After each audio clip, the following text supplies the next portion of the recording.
الإنسان بادئ ذي بدء، عقل يدرك وقلب يحب وجسم يتحرك. غذاء العقل العلم، وغذاء القلب الحب، وغذاء الجسم الطعام والشراب. إن لبيت هذه الحاجات الثلاثة تفوق الإنسان، أما إذا لبى واحدة على حساب الاثنتين تطرف الإنسان. الجماد شيء مادي يشغل حيزاً في الفراغ، له وزن وأبعاد ثلاثة، هذا هو الجماد. بينما النبات شيء أيضاً مادي يشغل حيزاً في الفراغ وله أبعاد ثلاثة، لكنه ينمو. الفرق بين الجماد والنبات النمو. أما الحيوان فشيء أيضاً يشغل حيزاً في الفراغ وله أبعاد ثلاثة وينمو كالنبات، لكنه يتحرك. أما الإنسان فشيء يشغل حيزاً في الفراغ وله أبعاد ثلاثة وينمو ويتحرك ويفكر. إذن في الإنسان حاجة عليا،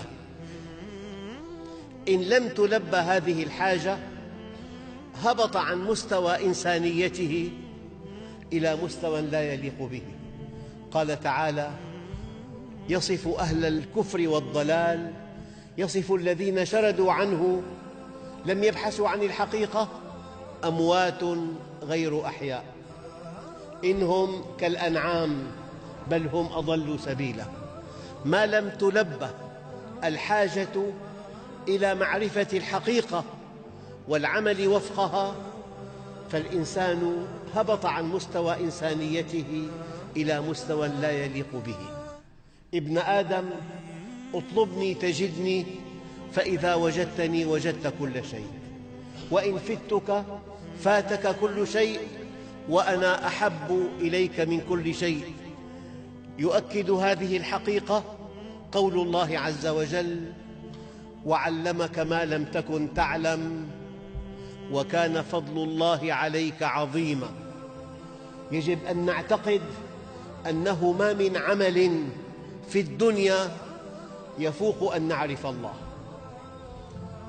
من أدلة هذا المعنى قول الله عز وجل: الله الذي خلق 7 سماوات ومن الأرض مثلهن يتنزل الأمر بينهن لتعلموا، لام التعليل، لتعلموا أن الله على كل شيء قدير، وأن الله قد أحاط بكل شيء علما. حينما نعلم أن علم الله يطولنا وأن قدرته تطولنا لا يمكن أن نعصيه. إذا أردت الدنيا فعليك بالعلم، وإذا أردت الآخرة فعليك بالعلم، وإذا أردتهما معا فعليك بالعلم. والعلم لا يعطيك بعضه إلا إذا أعطيته كلك، فإذا أعطيته بعضك لم يعطك شيئا. ويظل المرء عالماً ما طلب العلم، فإذا ظن أنه قد علم فقد جهل. طالب العلم يؤثر الآخرة على الدنيا فيربحهما معاً، بينما الجاهل يؤثر الدنيا على الآخرة فيخسرهما معاً.